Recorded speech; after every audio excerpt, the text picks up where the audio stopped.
వాయువ్య బంగాళాఖాతంలో ఏర్పడిన అల్పపీడనం ఉత్తరాంధ్ర దక్షిణ ఒడిశా తీరాల వైపు కదులుతూ వాయుగుండంగా బలపడే అవకాశం ఉందని విపత్తుల నిర్వహణ సంస్థ తెలిపింది. అల్పపీడనం ప్రభావంతో రాష్ట్రంలో పలుచోట్ల విస్తారంగా వర్షాలు కురుస్తున్నాయి. వర్షాల నేపథ్యంలో అధికారులు అప్రమత్తంగా ఉండాలని సీఎం చంద్రబాబు సూచించారు. ప్రజలకు అలర్ట్ మెసేజ్లు పంపాలన్నారు. వాయువ్య బంగాళాఖాతంలో అల్పపీడనం ఏర్పడింది. ఉత్తరాంధ్ర దక్షిణ ఒడిశా తీరాల వైపు కదులుతూ వాయుగుండంగా బలపడే అవకాశం ఉన్నట్లు విపత్తుల నిర్వహణ సంస్థ మేనేజింగ్ డైరెక్టర్ రోణంకి కూర్మనాథ్ తెలియజేశారు. దీని ప్రభావంతో రాష్ట్రంలో విస్తారంగా వర్షాలు కురుస్తాయన్నారు. ఇవాళ శ్రీకాకుళం, విజయనగరం, మన్యం, అల్లూరి, విశాఖ జిల్లాల్లో అక్కడక్కడ భారీ వర్షాలు కురిసే అవకాశం ఉన్నట్లు తెలిపారు. కర్నూలు, నంద్యాల, అనంతపురం, వైఎస్ఆర్ జిల్లాల్లో అక్కడక్కడ భారీ వర్షాలు కురిసే అవకాశం ఉందని తెలిపారు. మిగిలిన జిల్లాల్లో అక్కడక్కడ తేలికపాటి నుంచి మోస్తరు వర్షాలు కురిసే అవకాశం ఉన్నట్లు పేర్కొన్నారు. కోస్తా తీరం వెంబడి గంటకు 45 నుంచి 65 కిలోమీటర్ల వేగంతో ఈదురుగాలులు వీస్తున్నాయి. అదేవిధంగా నేడు, రేపు రాష్ట్రంలో భారీ నుంచి మోస్తరు వర్షాలు కురిసే అవకాశం ఉందని తెలిపారు. లోతట్టు ప్రాంత ప్రజలు అప్రమత్తంగా ఉండాలని కూర్మనాథ్ సూచించారు. రాష్ట్రంలో వివిధ ప్రాంతాల్లో భారీ వర్షాలపై ముఖ్యమంత్రి నారా చంద్రబాబు నాయుడు సమీక్ష చేపట్టారు. పలు జిల్లాల్లో, పలు పట్టణాల్లో భారీ వర్షాల నేపథ్యంలో ఆయా చోట్ల పరిస్థితులపై అధికారులతో సీఎం మాట్లాడారు. అధికారులు అప్రమత్తంగా ఉండాలని, ప్రజలకు తగు సూచనలు చేయాలని ఆదేశాలు జారీ చేశారు. అవసరమైన సహాయక చర్యలు ప్రభుత్వ సిబ్బంది సిద్ధంగా ఉండాలని ఆదేశించారు. రాష్ట్రంలో వివిధ ప్రాంతాల్లో భారీ వర్షాలపై ముఖ్యమంత్రి నారా చంద్రబాబు నాయుడు సమీక్ష నిర్వహించారు. పలు జిల్లాల్లో, పలు పట్టణాల్లో భారీ వర్షాల నేపథ్యంలో ఆయా ప్రాంతాల్లో పరిస్థితులపై అధికారులతో సీఎం మాట్లాడారు. అధికారులు అప్రమత్తంగా ఉండాలని, ప్రజలకు తగు సూచనలు చేయాలని, అవసరమైన సహాయక చర్యలకు ప్రభుత్వ సిబ్బంది సిద్ధంగా ఉండాలని ఆదేశించారు. మ్యాన్హోల్, కరెంటు తీగలు తెగిపడే ప్రమాదాలు జరగకుండా చూడాలని, అన్ని శాఖలు అలర్ట్గా ఉండాలని ముఖ్యమంత్రి సూచించారు. భారీ వర్షాలు ఉన్న ప్రాంతాల్లో స్కూళ్లకు సెలవు ప్రకటించాలని అన్నారు. పొంగే వాగులు, వంకల వద్ద హెచ్చరిక బోర్డులు ఏర్పాటు చేసి ప్రజలు ప్రమాదాల బారిన పడకుండా చూడాలని ఆదేశించారు. భారీ వర్షాలు పడే ప్రాంతాల ప్రజల మొబైల్స్కు మెసేజ్ ద్వారా అలర్ట్ పంపాలని ముఖ్యమంత్రి అధికారులకు సూచించారు. అల్పపీడనం ప్రభావంతో రాత్రి నుంచి ఎడతెరిపి లేకుండా కురుస్తున్న వర్షాలకు సున్నపట్టిల సెంటర్ గుంటూరు బాపనయ్య నగర్లోని 18వ సచివాలయం వద్ద కొండచర్యలు విరిగిపడ్డాయి. కొండచర్యలు విరిగిపడటంతో 2 ఇళ్లు ధ్వంసమయ్యాయి. ఈ ఘటనలో ఓ యువతి మృతి చెందగా మిగిలిన వారికి గాయాలయ్యాయి. శిథిలాల కింద మరో 2 ఉన్నారని వారి కుటుంబ సభ్యులు చెబుతున్నారు. ప్రొక్లైన్ సాయంతో కొండరాళ్లను తొలగిస్తున్నారు. ఎన్డీఆర్ఎఫ్ బృందం, పోలీస్, అగ్నిమాపక శాఖ సిబ్బంది ఈ సహాయక చర్యల్లో పాల్గొన్నారు. ఎమ్మెల్యే గద్దె రామ్మోహన్ దగ్గరుండి సహాయక చర్యలను పర్యవేక్షిస్తున్నారు. అల్పపీడనం ప్రభావంతో ఎడతెరిపి లేకుండా కురుస్తున్న వర్షానికి జనజీవనం స్తంభించింది. విజయవాడ సున్నపు బట్టీల సెంటర్ గుంటూరు బాపనయ్య నగర్లోని 18వ సచివాలయం వద్ద కొండచర్యలు విరిగిపడ్డాయి. కొండకు ఆనుకుని ఉన్న 2 పోర్షన్ల ఇంటిపై కొండచర్యలు విరిగిపడడంతో ఇల్లు ధ్వంసమైంది. ఉదయం 7 గంటల సమయంలో ఈ ఘటన జరగగా చుట్టుపక్కల వారు గమనించి వెంటనే అధికారులకు సమాచారం అందించారు. పోలీసులు, అగ్నిమాపక సిబ్బంది, ఎస్డీఆర్ఎఫ్ సిబ్బంది వెంటనే అక్కడికి చేరుకుని సహాయక చర్యలు చేపట్టారు. ఆ ఇళ్లలో నివాసం ఉంటున్న 6గురిని అంబులెన్స్లో ఆసుపత్రికి తరలించారు. నవ్వుడు మేఘన అనే 25 ఏళ్ల యువతి ఈ ఘటనలో మృతి చెందింది. మేఘన తల్లిదండ్రులు నవ్వుడు నాగమణి, నవ్వుడు సత్యనారాయణకు, శాంతి అనే మహిళకు, మిగిలిన వారికి చిన్న గాయాలయ్యాయి. పెద్ద కొండరాయి పడిన ప్రాంతంలోనే తన అత్తయ్య ఒక పోర్షన్లో అద్దెకు ఉంటున్నారని, ఆమె శిథిలాల కిందే ఉంటుందని కుమారుడు, కోడలు విలపిస్తున్నారు. ఉదయం 6:30 గంటల ప్రాంతంలో తన తల్లి అన్నపూర్ణ పాల ప్యాకెట్ తీసుకుని తిరిగి ఇంటికి వెళ్లిందని, 7 గంటల సమయంలో ఈ ఘటన జరిగిందని పేర్కొన్నారు. సమాచారం అందిన వెంటనే తాము వచ్చి చూస్తే ఇల్లంతా నేలమట్టమై ఉందని చెప్పారు. అన్నపూర్ణ అనే మహిళతో పాటు ఉత్తరాంధ్ర ప్రాంతానికి చెందిన 2 యువకులు కూడా ఆ పోర్షన్లో నివాసం ఉంటున్నారని, 2 రోజుల క్రితమే అద్దెకు దిగినట్లు స్థానికులు చెబుతున్నారు. శిథిలాల కింద వారు కూడా ఉంటారనే అనుమానం వ్యక్తం చేస్తున్నారు. 3 జేసీబీల సహాయంతో కొండరాళ్లను తొలగిస్తున్నారు. ఎన్టీఆర్ జిల్లా కలెక్టర్ జి సృజన, విజయవాడ పోలీస్ కమిషనర్ రాజశేఖర్ బాబు సంఘటన జరిగిన ప్రాంతాన్ని, సహాయక చర్యలను పరిశీలించారు. ఎమ్మెల్యే గద్దె రామ్మోహన్ బాధితులను, వారి కుటుంబ సభ్యులను పరామర్శించారు. ఎమ్మెల్యే అక్కడే ఉండి సహాయక చర్యలను పర్యవేక్షిస్తున్నారు. ఎడతెరిపి లేకుండా వర్షం కురుస్తుండటంతో సహాయక చర్యలకు ఇబ్బందికరంగా మారింది. ఒకవైపు కొండరాళ్లు తొలగిస్తుండగా మరోవైపు కొండపై నుంచి వర్షపు నీరు జలపాతంలా కారుతోంది. దీంతో పక్కనున్న రాళ్లు కూడా ఎక్కడ జారి పడతాయోనని అధికారులు, సిబ్బంది జాగ్రత్తగా రాళ్లను తొలగిస్తున్నారు. సంఘటన జరిగిన పక్క రోడ్డులోని 2 భారీ వృక్షాలు నేలకూలడంతో వాటిని కూడా తొలగిస్తున్నారు. డీసీపీ గౌతమేశాలి, ఏసీపీ దామోదర్ దగ్గరుండి సహాయక చర్యలను పర్యవేక్షిస్తున్నారు. ఈ ల్యాండ్ స్లైడ్స్లో మేఘన అనే ఒక అమ్మాయి చనిపోయింది. ఇంకొక ఇద్దరు లోపల ఉన్నారని చెప్తున్నారు. పోలీస్ వారు అదేవిధంగా ఎస్డీఆర్ఎఫ్ చాలా బాగా రియాక్ట్ చేసేసి ఇమీడియట్గా ఒక 6 మెంబర్స్ని రెస్క్యూ చేశారు. మార్నింగ్ వచ్చి 6 మెంబర్స్లో ఒక అమ్మాయి చనిపోయింది. So NDRF team is also reaching shortly. ఇంకా ఇటువంటి ప్రాబ్లం లేకుండా police are in on their job అండి. Thank you. ఇంకా ఇద్దరు ఉన్నారంటున్నారు. మోస్ట్లీ ఒకవేళ ఉంటే రెస్క్యూ చేయడం ఎలాగనే చూస్తున్నాము. సో ఒక అమ్మాయి చనిపోయింది, ఇంకొక ఇద్దరు లోపల ఉన్నారు. ఇంకా ఈ రాళ్ళు తీస్తే కానీ మనకి సరైన అవగాహన రాదు. బట్ వీలైనంత వరకు చుట్టుపక్కల వాళ్ళందరూ పోలీసు వారు వీళ్ళందరూ కూడా శ్రమించి ఉదయం నుంచి మేము ఇక్కడే ఉన్నాం. ఉదయం నుంచి శ్రమించి 6 మాత్రం చాలా చాకచక్యం తీశారు. ఇవాళ ఎస్డీఆర్ఎఫ్ కూడా వచ్చి ఆ ఇంటి 2 ఇళ్లను కూడా మొత్తం ఇంటి లోపలికి వెళ్ళి చూస్తే కానీ తెలియదు. ఏదేమైనా కూడా అందరూ సేఫ్గా ఉండాలని మనస్ఫూర్తిగా కోరుకుంటా ఉన్నాను. ఇంకెవరు ఉండకూడదని కూడా కోరుకుంటా ఉన్నాం. చూడాలి, ఇంకా 1 గంట సేపు ఆపరేషన్ పెట్టేటట్టుంది. శాశ్వత పరిష్కారం అంటే ఇక్కడ అంతకుముందు కూడా ఒక వ్యక్తికి చిన్న దెబ్బతగలడం జరిగింది, కొంచెం ఇబ్బందికరమైంది. ఆ రోజే చెప్పాం ఇది ఖాళీ చేయమని, వాళ్ళు పర్వాలేదు అన్నారు. సరే ఇదంతా కూడా ఇప్పుడు ఇంత పెద్ద యాక్సిడెంటు ఇంత పెద్ద రాళ్ళు ఒకేసారి పడలేదు, చిన్న రాళ్ళు పడటం జరుగుతూ ఉంది. బట్ ఇది ప్లేస్ మాత్రం కొంచెం ఇబ్బందికరమైన ప్లేసే. మేము కూడా చాలాసార్లు రిక్వెస్ట్ చేసాం వాళ్ళని ఇది ఖాళీ చేయమని, కానీ అంత లేదు. ఎప్పటికప్పుడు కూడా ఉన్నవాళ్ళు వెళ్ళిపోయి కొత్త వాళ్ళు నిన్నే 2 చేరారంటున్నారు. వాళ్ళు కనుక లోన్ ఉంటే కొంచెం ఇబ్బందికరమైన పరిస్థితి ఉంటుందని అది ఖచ్చితంగా ప్రభుత్వం ఇమీడియట్గా స్పందిస్తుంది. ముందు రెస్క్యూ ఆపరేషన్ చేస్తున్నారు. అది తప్పకుండా వాళ్ళ కుటుంబాలని ఖచ్చితంగా ఆదుకుంటాం.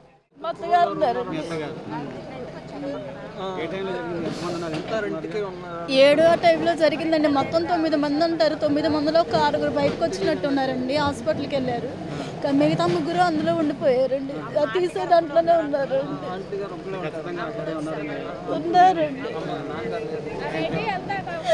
లేదు ఉన్నారండి. అన్నపూర్ణ అండి. 58, 68. మేము వేరే చోట ఉంటామండి. మా అత్తగారు ఇక్కడ ఉంటారు.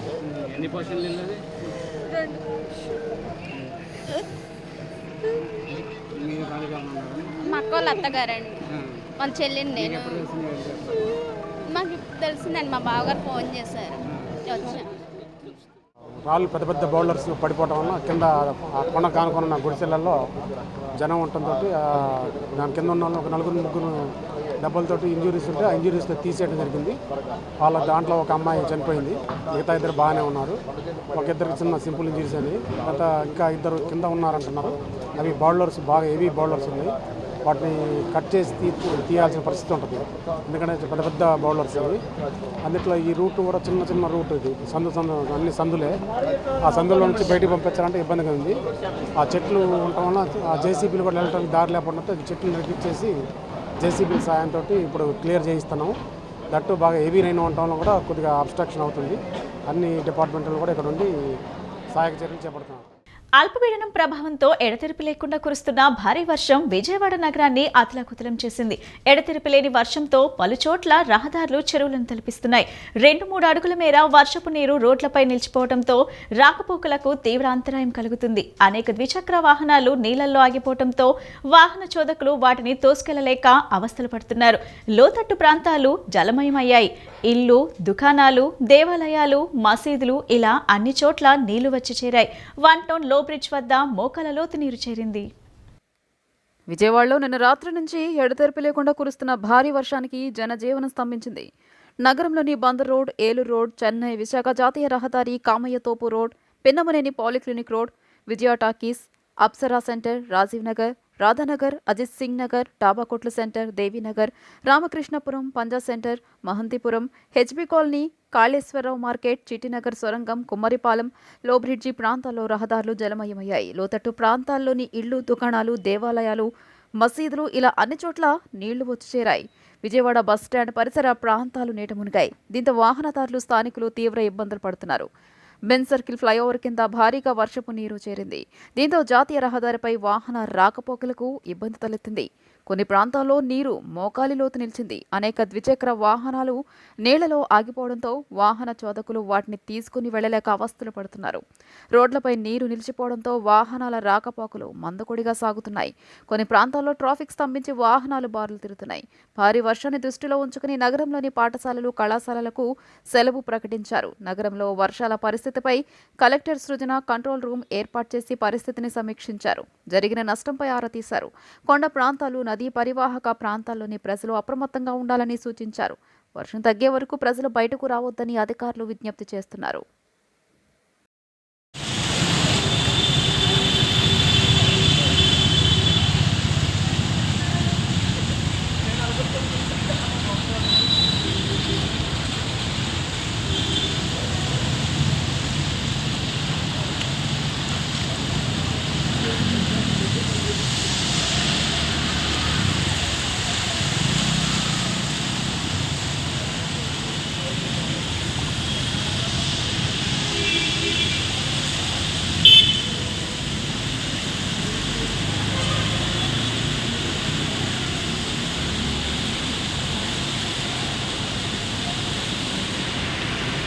వాటరే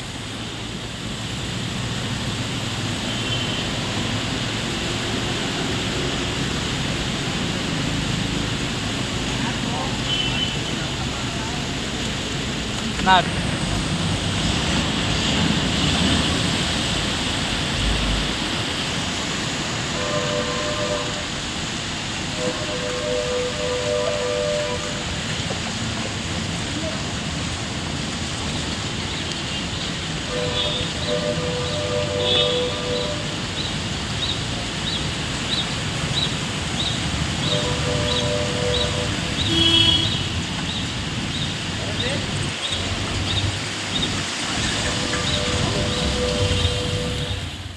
పోలీసుల విచారణ అనంతరం జత్వానీ కీలక వ్యాఖ్యలు చేశారు. నిజాలు బయటకు రావాలి, తనపై అక్రమ కేసులు పెట్టిన వారికి ఖచ్చితంగా శిక్ష పడాలన్నారు. పలువురు ఐపీఎస్ అధికారులపై ఫిర్యాదు చేసినట్లు వెల్లడించారు. తనతో పాటు తన కుటుంబ సభ్యులను చాలా ఇబ్బందులకు గురి చేశారని ఆవేదన వ్యక్తం చేశారు. తన దగ్గర ఉన్న సాక్ష్యాలు, ఆధారాలు పోలీసులకు అందజేశారన్నారు. ఏపీ పోలీసులు తనను కిడ్నాప్ చేశారని, 45 రోజుల పాటు వేధించారని ముంబై సినీ నటి జత్వానీ ఆరోపించారు. వేధింపుల కేసులో విజయవాడ సిపి కార్యాలయంలో పోలీసులు నటి జత్వానీ స్టేట్మెంట్ తీసుకున్నారు. అనంతరం ఆమె మీడియాతో మాట్లాడుతూ కన్నీటి పర్యంతమయ్యారు. తనను ఏపీ పోలీసులు కిడ్నాప్ చేశారని చెప్పారు. విజయవాడ సిపిగా ఉన్న కాంతిరాణ టాటా ఆధ్వర్యంలో తనపై అక్రమ కేసు పెట్టారని ఆరోపించారు. ఈ కేసులో రాజకీయ నాయకులకు సంబంధం ఉందా లేదా అనేది విచారణలో తేలుతుందన్నారు. 10 నుండి 15 మంది పోలీస్ ఆఫీసర్లు తనను కిడ్నాప్ చేశారని, 45 రోజులు వేధించారని జత్వానీ తెలియజేశారు. తనను అరెస్టు చేసిన కేసుకు సంబంధించి ఎవిడెన్స్ సబ్మిట్ చేశానని అన్నారు. ఆ డాక్యుమెంట్లో ఉన్న అడ్రస్, టైం అన్ని తప్పులు ఉన్నాయన్నారు. కుక్కల విద్యాసాగర్ నాతో పెళ్లికి ప్రపోజ్ చేశాడని 2015లోనే అతని ప్రవర్తన మూలంగా నిరాకరించానని జత్వానీ తెలియజేశారు. Of multiple affairs, of having a mistress that he names as his sister, of impregnating a young college woman right before marriage, and hence because of all of this, because of multiple affairs and things like that, his wife left him. This man particularly has, I checked in 2014, had 17 or some criminal cases against him, lost elections, his companies are being struck off. So evidently he doesn't have much to lose in life. You know, no family, no career, no good name, no reputation. Why is he dragging me for his monetary benefits? I mean, I have worked all my life. I did not have familial support. Like I have love of my family, but my family has not been so strong that they could establish me in any career. I have worked all my life to achieve whatever little I have achieved, and I'm very proud of it.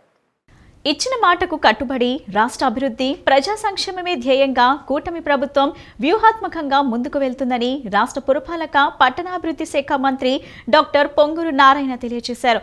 వర్షాన్ని సైతం లెక్క చేయకుండా పెన్షన్లు పంపిణీ చేస్తున్నట్లు వెల్లడించారు.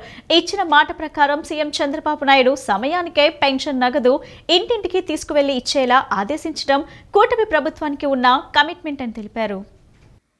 ఇచ్చిన మాటకు కట్టుబడి రాష్ట్ర అభివృద్ధి ప్రజా సంక్షేమమే ధ్యేయంగా కూటమి ప్రభుత్వం వ్యూహాత్మకంగా ముందుకెళ్తోందని రాష్ట్ర పురపాలక పట్టణాభివృద్ధి శాఖ మంత్రి డాక్టర్ పొంగూరు నారాయణ తెలియజేశారు. నెల్లూరు 11వ డివిజన్ ఎన్టీఆర్ నగర్లో మున్సిపల్ పట్టణాభివృద్ధి శాఖ మంత్రి డాక్టర్ పొంగూరు నారాయణ ఉదయం 6 గంటలకే టీడీపీ రాష్ట్ర ప్రధాన కార్యదర్శి కోటంరెడ్డి శ్రీనివాసులురెడ్డి, మున్సిపల్ కమిషనర్ సూర్య తేజలతో కలిసి లబ్ధిదారుల ఇంటింటికి వెళ్లి పెన్షన్ పంపిణీ చేశారు.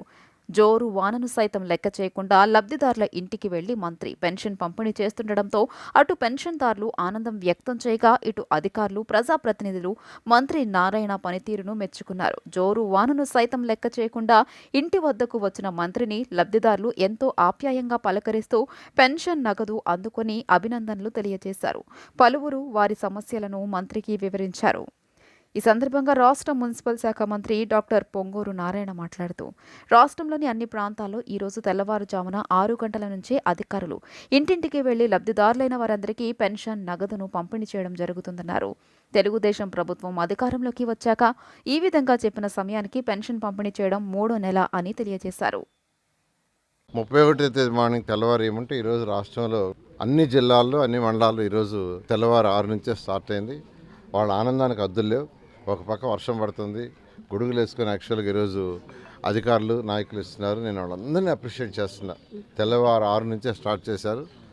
వాళ్ళ యొక్క ఆనందానికి హద్దులు లేవు. ఈరోజు నిజంగా చెప్పాలంటే 36,000 కోట్ల రూపాయలు సంవత్సరానికి అవుతుంది. 36,000 కోట్లు అంతా ఇంత కాదు. లోటు బడ్జెట్, డబ్బులు లేవు, ఖజానా ఖాళీ, ఖజానా పూర్తిగా ఖాళీ. కేంద్ర ప్రభుత్వం ఇచ్చిన డబ్బులు కూడా గత ప్రభుత్వం రకరకాలుగా డైవర్ట్ చేసింది. ఉదాహరణకి మున్సిపల్ శాఖ, నా శాఖలో గత సంవత్సరం అంటే 2023-24 సంవత్సరానికి గాను మొదటి 6 నెలలకి మార్చి నుంచి సెప్టెంబర్ దాకా 454 కోట్లు ఇచ్చి అది మున్సిపాలిటీస్కి ఇవ్వమంటే దాన్ని కూడా వాడేశారు. ఎట్లా వాడేశారో కూడా తెలియదు. ముంబై నటి వ్యవహారంలో గత వైఎస్ఆర్సీపీ ప్రభుత్వంలోని పోలీసులు వ్యవహరించిన తీరు రాష్ట్ర ప్రతిష్టను మంటగలిపిందని చంద్రబాబు మండిపడ్డారు. తప్పు చేసిన పోలీసులు ఏ స్థాయిలో ఉన్నా క్షమించేదే లేదని స్పష్టం చేశారు. గుడ్లవల్లేరులోని ఇంజనీరింగ్ హాస్టల్లో ఎలాంటి పరికరాలు లభించలేదని తెలిపారు. ముంబై నటి వ్యవహారంలో గత వైఎస్ఆర్సీపీ ప్రభుత్వంలోని పోలీసులు వ్యవహరించిన తీరు రాష్ట్ర ప్రతిష్టను మంటగల్పిందని ముఖ్యమంత్రి నారా చంద్రబాబు నాయుడు ఆగ్రహం వ్యక్తం చేశారు. తప్పు చేసిన పోలీసులు ఏ స్థాయిలో ఉన్నా క్షమించేది లేదని స్పష్టం చేశారు. మహిళలు, ఆడబిడ్డల భద్రతకు ప్రభుత్వం అధిక ప్రాధాన్యమిస్తోందని తేల్చి చెప్పారు. వ్యవస్థల్ని ఎంత నిర్వీర్యం చేశాడో ముంబై నటి వ్యవహారమే ఓ నిదర్శనమని అన్నారు. తెలుగుదేశం పార్టీ కేంద్ర కార్యాలయం ఎన్టీఆర్ భవన్లో జరిగిన మీడియా చిట్చాట్లో చంద్రబాబు పలు విషయాలపై ఆయన మాట్లాడారు. కృష్ణా జిల్లా గుడ్లవల్లేరులోని ఇంజనీరింగ్ కళాశాలలో జరిగిన ప్రచారం పట్ల అంతా భయోందోళనకు గురయ్యారని సీఎం అన్నారు. ప్రభుత్వం సకాలంలో స్పందించి అధికార యంత్రాంగాన్ని అప్రమత్తం చేశానని తెలిపారు. అందరి సమక్షంలోనే ఇప్పటి వరకు హాస్టల్ మొత్తం తనిఖీలు చేశారని తెలియజేశారు. వసతి గృహంలో ఎలాంటి పరికరాలు లభించలేదని సీఎం చెప్పారు. అయినా దర్యాప్తు ఆపకుండా సమగ్ర విచారణ కొనసాగుతోందని వెల్లడించారు. కొన్ని ప్రచారాల పట్ల విద్యార్థులు, తల్లిదండ్రులు కూడా అప్రమత్తంగా, ధైర్యంగా ఉండాలని సూచించారు. తప్పు చేసిన ఎవరిని ప్రభుత్వం ఉపేక్షించేదని స్పష్టం చేశారు. ప్రకాశం జిల్లా చీమకుర్తి ఎస్సీ బాయ్స్ హాస్టల్లో రాష్ట్ర సాంఘిక సంక్షేమ శాఖ మంత్రి డాక్టర్ డోలాశ్రీ బాలవీరాంజనేయ స్వామి ఆకస్మిక తనిఖీ చేశారు. తనిఖీ సమయంలో విధుల్లో లేని సిబ్బందికి షోకాస్ నోటీసులు జారీ చేయాలని ఆదేశించారు. వర్షంలో తడుస్తూ హాస్టల్లోని మరుగుదొడ్లు, పరిసరాలు మంత్రి పరిశీలించారు. అధ్వానంగా ఉన్న మరుగుదొడ్లు, అపరిశుభ్రతపై మంత్రి ఆగ్రహం వ్యక్తం చేశారు. గత ప్రభుత్వ నిర్లక్ష్యం వల్లే రాష్ట్రంలోని వసతి గృహాలు, గురుకుల పాఠశాలలకు ఈ దుస్థితి నెలకొందన్నారు. జగన్ కనీసం వసతి గృహాలకు మెయింటెనెన్స్ నిధులు కూడా ఇచ్చిన పాపాన పోలేదని విమర్శించారు. జగన్ అధికారం పోయాక ప్రజలపై లేని ప్రేమను వలకబోస్తున్నారని ధ్వజమెత్తారు. గుడ్లవల్లేరు ఇంజనీరింగ్ కాలేజ్ ఘటన వెనుక వైసీపీ కుట్ర ఉందని ఆయన ఆరోపించారు. పిల్లల ఆరోగ్య పరిస్థితిని నమోదు చేసుకోవడం, ఆ పిల్లల ఆరోగ్యం కోసం వాళ్ళ పరిరక్షణకి మా ప్రభుత్వం పూర్తిగా బాధ్యత తీసుకోవడం కూడా జరుగుతుంది. ఈ రోజు ఉన్నటువంటి ఫలితాలు చూసుకున్నట్టు, ఈ రోజు ఉన్నటువంటి చర్యలు తీసుకుంటే గత ప్రభుత్వంలో చేసినటువంటి పాపాలే ప్రతిఫలిస్తున్నాయి. ట్యాబ్స్ కావచ్చు, నేను ఇంకా ఆడపిల్ల వసతిగా మరీ దారుణంగా ఉందని చెప్పేసి మీడియా మిత్రులు చెప్తా ఉన్నారు. అవి కూడా ఒకసారి విజిట్ చేస్తాను. ఈ హాస్టల్ కూడా నేను ఏదో మనం రెనోవేషన్ చేసే విధంగా నేను చర్యలు తీసుకుంటాను. ఇక్కడ ఉన్నటువంటి వనరులు సద్వినియోగపరచుకోవడంలో కూడాను అవి చిన్న చిన్న ట్యాపులు పాడైతే 10 20 రూపాయలు 50 రూపాయలు వాటిని కూడా ఇక్కడ చేసుకోలేకపోయారు. గత ప్రభుత్వంలో మెయింటెనెన్స్ అనేది చేయలేదు. బాత్రూమ్ డోర్లు పోయినా, ట్యాపులు పోయినా, వాటి వాష్ బేసిస్ పైన పట్టించుకోలేదు. నిన్న మాజీ ముఖ్యమంత్రి మాట్లాడుతూ ఈ పాపాలు ఎవరు చేశారని మాట్లాడుతున్నారు. ఈ పాపాల ఫలితం నీ యొక్క అసమర్థత అని కూడా నేను చెప్తా ఉన్నా. గుడ్లవల్లేరు ఇంజనీరింగ్ కాలేజ్లో జరిగిన ఘటనపై కూటమి ప్రభుత్వం సిగ్గుతో తలదించుకోవాలని విజయవాడ వైఎస్ఆర్సీపీ నాయకులు పోతిన వెంకట మహేష్ అన్నారు. సెలబ్రిటీ కాదాంబరి కాత్యాయనిపై కూటమి ప్రభుత్వానికి ఉన్న ప్రేమ సామాన్య మహిళలపై, విద్యార్థినులపై, ఆడపిల్లలపై లేదా అని ప్రశ్నించారు. ఇంత పెద్ద ఘటన జరిగినా కనీసం మానవత్వంతో స్పందించలేని ఉప ముఖ్యమంత్రి పవన్ కళ్యాణ్ బాధిత రాహిత్యాన్ని రాష్ట్రంలో మహిళలందరూ ముక్తకంఠంతో ఖండించాలని పిలుపునిచ్చారు. గుడ్లవల్లేరు ఇంజనీరింగ్ కాలేజీలో జరిగిన ఘటనపై కూటమి ప్రభుత్వం సిగ్గుతో తలదించుకోవాలని విజయవాడ వైఎస్ఆర్సీపీ నాయకులు పోతిన వెంకట మహేష్ ఆవేదన వ్యక్తం చేశారు. కొత్తపేటలోని తన కార్యాలయంలో మాట్లాడుతూ శ్రావణ శుక్రవారం రోజున 100 మంది ఆడపిల్లల గౌరవ మర్యాదలను కాపాడే ప్రయత్నం చేయకుండా అక్కడ అసలు ఏం జరగలేదనే విషయాన్ని పక్కదారి పట్టిస్తున్న కూటమి ప్రభుత్వానికి ఆడపిల్లల ఉసురు తగలక తప్పదని అన్నారు. నారా లోకేష్కి జరిగిన ఘటనపై ట్విట్టర్ ద్వారా సమాచారాన్ని పంపినా అక్కడ ఏం జరగలేదని జిల్లా ఎస్పీ తప్పుడు ప్రకటనలు చేస్తున్నారంటే కూటమి ప్రభుత్వంలో ఆడపిల్లలకు రక్షణ లేదని, భద్రత కల్పించలేరని అర్థమవుతుందని ఆవేదన వ్యక్తం చేశారు. సెలబ్రిటీ కాదాంబరి కాత్యాయనిపై కూటమి ప్రభుత్వానికి ఉన్న ప్రేమ సామాన్య మహిళలపై, విద్యార్థినులపై, ఆడపిల్లలపై లేదా అని ప్రశ్నించారు. గుడ్లవల్లేరు ఘటనలో ఎంతటి వారైనా తప్పక చట్టపరంగా శిక్షించాల్సిందే. 100 మంది చదువుకునే ఆడపిల్లల ఆత్మ గౌరవాన్ని దెబ్బతీసేవాడు ఎవడైనా సరే వాడికి చట్టపరంగా శిక్ష పడాల్సిందే. అందుకు సహకరించిన ప్రతి ఒక్కరిని చట్టపరంగా శిక్షించాలి అని అన్నారు. గుడ్లవల్లేరు ఘటనపై నైతిక బాధ్యత వహిస్తూ హోంశాఖ మంత్రి అనిత తక్షణమే రాజీనామా చేయాలని డిమాండ్ చేశారు. ఇంత పెద్ద ఘటన జరిగినా కనీసం మానవత్వంతో స్పందించలేని ఉప ముఖ్యమంత్రి పవన్ కళ్యాణ్ బాధిత రాహిత్యాన్ని రాష్ట్రంలో మహిళలందరూ ముక్తకంఠంతో ఖండించాలని తెలియజేశారు. 100 మంది విద్యార్థులు జీవితంతో చెలగాటం జరుగుతూ ఉంటే స్పందించే తీరు ఇదా? శ్రావణ శుక్రవారం నాడు 100 మంది విద్యార్థుల ఆత్మ గౌరవం దెబ్బతింటూ ఉంటే ప్రభుత్వం ఈ రకంగా స్పందించేది? ఈ ఘటనకి నైతిక బాధ్యత వహించి ఇంతవరకు సరైన రీతిలో స్పందించకుండా, విద్యార్థుల భద్రతని పట్టించుకోకుండా అలసత్వం ప్రదర్శించినటువంటి హోంశాఖ మంత్రి అనిత గారు ఈ ఘటనకు బాధ్యత వహిస్తూ తక్షణమే రాజీనామా చేయాలి. ఎవరైనా సరే. అదేవిధంగా పవన్ కళ్యాణ్ గారు కూడా అనేక సందర్భాల్లో ఎన్నికల ముందు మాట్లాడారు. ఆడపిల్లల వైపు కన్నెత్తి చూడాలంటే భయపడాలి ప్రభుత్వం వచ్చాక అన్నారు. ఈ రోజున మీరు చూస్తున్నారు, కూటమి ప్రభుత్వం వచ్చాక ఆడపిల్లల మీద ఎన్ని అగాత్యాలు జరిగాయో, ఎన్ని అత్యాచారాలు జరిగాయో. అతి స్థిమితం లేని ఆడపిల్లలను కూడా ఈ ప్రభుత్వంలో మరి కామాంధులు వదలటం లేదంటే వాళ్ళకి చట్టం మీద కాదు, ఈ ప్రభుత్వం ఏమీ చెయ్యదనేటువంటి ధైర్యం వచ్చేసింది. సైబర్ నేరాల పట్ల అప్రమత్తంగా ఉండటం ప్రతి ఒక్కరి బాధ్యత అని నార్త్ జోన్ ఏసీపీ రాజారావు పేర్కొన్నారు.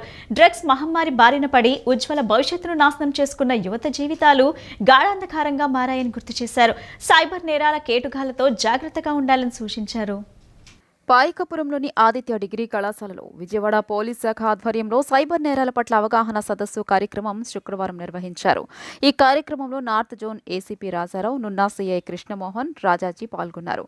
ఈ సందర్భంగా కళాశాల విద్యార్థులు ఉద్దేశించి మాట్లాడిన ఏసీపీ రాజారావు, నున్నా సిఐ కృష్ణమోహన్ యువతీ యువకులు మత్తు పదార్థాల బారిన పడకుండా తగు జాగ్రత్తలు తీసుకోవాల్సిన అవసరం ఉందన్నారు. యువత డ్రగ్స్ కు బానిసై ఉజ్వల భవిష్యత్తు నాశనం చేసుకోవద్దని హితవు పలికారు. డ్రగ్స్ కు బానిస అయిన వారిని చూసి వారి తల్లిదండ్రులు ఆవేదనకు అంతు లేకుండా పోతుందన్నారు.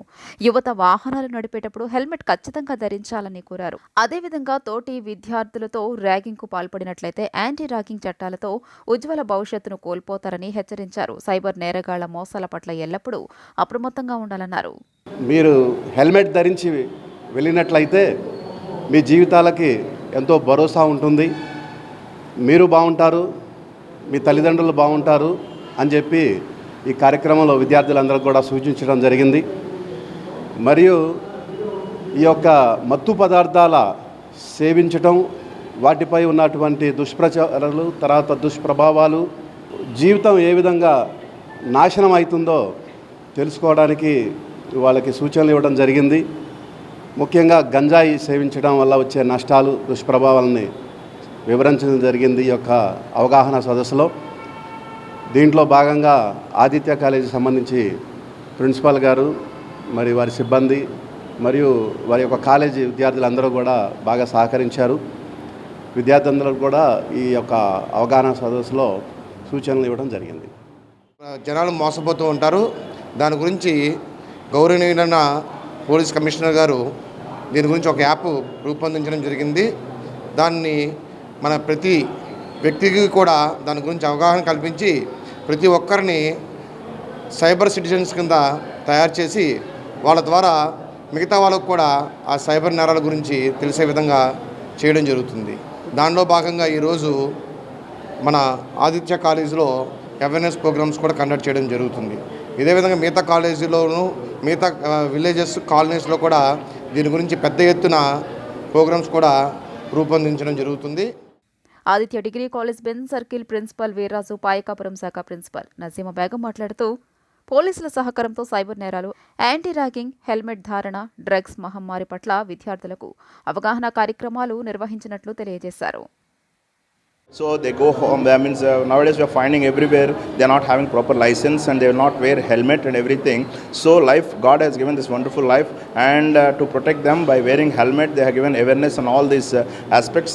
So really it's a wonderful program conducted by the Police Department of Vijayawada. Really appreciate the Commissioner of Police, DGP sir, Commissioner of Police and Assistant Commissioner and all the inspectors of police and sub-inspectors and the Police Department for giving good awareness to our students. Really it's a wonderful program, and also thank the management for giving this wonderful opportunity to organize this program to our students. Subject మీద ఒక్కొక్కరు అవగాహన ఇవ్వడం జరిగింది. ఇదంతా స్టూడెంట్స్కి చాలా ఉపయోగపడతాయి. మా స్టూడెంట్స్ని మేము కాపాడుకోవాలి. ఇది తెలిసి తెలియని ఏజ్ కాబట్టి ఈ ఏజ్లో వాళ్ళని సెక్యూర్గా చేయడం మన బాధ్యత అని, చదువుతో పాటు వాళ్ళ ఫ్యూచర్ కూడా సెక్యూర్ చేయాలి. ఎలా అంటే ఆదిత్య సినోనియం ఆఫ్ ప్లేస్మెంట్స్, దాన్ని వాళ్ళు ప్లేస్మెంట్స్ ఎలా సాధిస్తారు, ఇటు అటు ఏవి అవకతవక లేకుండా వాళ్ళు కరెక్ట్గా స్ట్రైట్గా వాళ్ళ పాయింట్ ప్లేస్మెంట్స్ మీద పెడితేనే అటు వెళ్తాయని మేము వాళ్ళకి ప్రతి ఒక్క ఫీల్డ్లో ఎడ్యుకేషన్ అంటూ ఇవ్వడం జరిగింది. భారీ వర్షాలకు జిల్లాల్లోని ప్రజలు అప్రమత్తంగా ఉండాలని అధికార యంత్రాంగాన్ని అప్రమత్తం చేసినట్లు అన్ని చర్యలు తీసుకుంటున్నట్లు కలెక్టర్ బాలాజీ తెలిపారు. వర్షాల వల్ల ప్రజలెవరూ ఇబ్బందులకు గురికాకుండా చూడాలని టెలికాన్ఫరెన్స్ లో అధికారులకు కలెక్టర్ బాలాజీ పలు సూచనలు చేశారు. భారీ వర్షాల నేపథ్యంలో అధికారులందరినీ అప్రమత్తం చేశారు. లోతట్టు ప్రాంతాలు, సముద్ర తీర ప్రాంతాలపై ప్రత్యేక దృష్టి సారించినట్లు తెలిపారు. లంక గ్రామాల ప్రజల కోసం నెల రోజులు సరిపడా నిత్యావసర వస్తువులను సిద్ధం చేసినట్లు పేర్కొన్నారు. ప్రాణ, ఆస్తి నష్టం జరగకుండా ప్రత్యేక చర్యలు తీసుకుంటామని, అత్యవసరమైతే లోతట్టు ప్రాంతాల ప్రజలను సురక్షిత ప్రాంతాలకు తరలించేందుకు పునరావాస కేంద్రాలను ఏర్పాటు చేశామని స్పష్టం చేశారు. ఇప్పటి వరకు 3054 మిల్లీమీటర్స్ రెయిన్ఫాల్ అయ్యింది. దీనికి సంబంధించి ప్రజలకి ఎటువంటి ఇబ్బంది రాకుండా చర్యలు చేపట్టాలి అని గౌరవ ముఖ్యమంత్రి వర్యులు చాలా కట్టుదిట్టుగా ఆదేశాలు జారీ చేయడం అనేది. దీని మేరకు అందరూ మన జిల్లా ఆఫీసర్లకు ఆల్రెడీ టెలికాన్ఫరెన్స్ పెట్టి వాళ్ళందరికీ కూడా అప్రమత్తం చేయడం జరిగింది. ఇప్పుడు ఫిజికల్ మీటింగ్ కూడా ప్లాన్ చేస్తున్నాము. సో మనము ఆల్రెడీ లంక గ్రామాల్లో అందరికీ కూడా ఇబ్బంది రాకుండా ఉండేదానికి 1 month అడ్వాన్స్గా ఎసెన్షియల్ కమోడిటీస్ అన్నిని కూడా పొజిషన్ చేయడం జరిగింది. రోడ్స్ ఎక్కడైనా కట్ ఆఫ్ అయితే వెంటనే చెట్లు పడి కట్ ఆఫ్ అయితే దాన్ని క్లియర్ చేసేదానికి engineering department, forest department, fire department వాళ్ళు ముగ్గురు కూడా కోఆర్డినేట్ చేసుకొని చేయాలి అని చెప్పడం జరిగింది. మళ్ళీ హెల్త్ డిపార్ట్మెంట్ వాళ్ళకి ప్రెగ్నెంట్ విమెన్ డెలివరీ దగ్గరున్న వాళ్ళపైన ప్రత్యేకంగా దృష్టి పెట్టి, సో వాళ్ళు ఏమైనా డెలివరీ దగ్గరుంటే వెంటనే ఇప్పుడైనా హాస్పిటల్కి పిహెచ్సి కానీ సిహెచ్సి కానీ తీసుకొని రావాలని ఇన్స్ట్రక్షన్స్ ఇచ్చాము. Same with dialysis patients also. So అలాగే ఏమైనా మనకు ఎవరైనా షిఫ్ట్ చేయాలి అనిపిస్తే వాళ్ళని వెంటనే షిఫ్ట్ చేస్తూ ఒక రీహాబిలిటేషన్ సెంటర్ కూడా ఏర్పాటు చేయమని ఆర్డీఓస్కి, తహసీల్దార్స్ కూడా ఇన్స్ట్రక్షన్స్ ఇచ్చారు. భారీ వర్షాలకు ఎన్టీఆర్ జిల్లా మైలవరం నియోజకవర్గంలో నీట మునిగిన గ్రామాల్లో ఎమ్మెల్యే వసంత కృష్ణప్రసాద్ పర్యటించారు. నడుమ లోతు నీళ్లు ఉన్న ఏమాత్రం లెక్క చేయకుండా ప్రతి ఇంటికి వెళ్లి వారి పరిస్థితి తెలుసుకున్నారు. నీట మునిగి తీవ్ర ఇబ్బందుల్లో ఉన్న ప్రజలకు వారికి కావాల్సిన అవసరాలను అందజేస్తున్నారు. వర్షాలు విస్తృతంగా కురుస్తున్న నేపథ్యంలో దగ్గరుండి ఇల్లు ఖాళీ చేయించి పునరావాస కేంద్రాలకు తరలిస్తున్నారు. ఉదయం నుంచి వర్షంలోని ఇంటింటికి వెళ్లి ఎమ్మెల్యే వసంత పెన్షన్లు పంపిణీ చేశారు. జోరు వానలో ఎమ్మెల్యే ఇంటింటికి వచ్చి సమస్యలు తెలుసుకోవడం పట్ల ప్రజలు హర్షం వ్యక్తం చేస్తున్నారు. వాటర్ క్యాన్స్ రెడీ చేయించండి. ఇప్పుడు కాజీమాన్ని మొత్తం పవర్ ఆఫ్ చేయించండి. మన డీ గారికి కూడా చెప్పాను, పవర్ తీయించేసేయండి ముందు ఇమీడియట్లీ. ఎందుకంటే ఇళ్లలో కూడా నీళ్ళు వెళ్ళి వాడు మంచాలకి కూర్చున్నారు, మళ్ళీ లేనిపోయి షార్ట్ సర్క్యూట్ అయిపోయింది. ఎస్సీ వర్గీకరణ చేస్తూ రాష్ట్ర కేబినెట్ చేసిన తీర్మానాన్ని వెంటనే రద్దు చేయాలని ఎస్సీ ఎస్టీ వర్గీకరణ వ్యతిరేక పోరాట సమితి జాతీయ అధ్యక్షుడు వడ్లమూరి కృష్ణస్వరూప్ డిమాండ్ చేశారు. వర్గీకరణకు వ్యతిరేకంగా చేపట్టే రాష్ట్ర వ్యాప్త ఆందోళనలను జయప్రదం చేయాలని పిలుపునిచ్చారు. విజయవాడ ప్రెస్ క్లబ్లో ఆయన మాట్లాడారు. సెప్టెంబర్ 2న అన్ని తహసీల్దార్ కార్యాలయాల వద్ద ధర్నాలు, 11న ప్రజాప్రతినిధుల ఇళ్ల వద్ద నిరసనలు, 16న అన్ని కలెక్టరేట్ల వద్ద ధర్నాలు, 27న ర్యాలీలు నిర్వహిస్తామని చెప్పారు.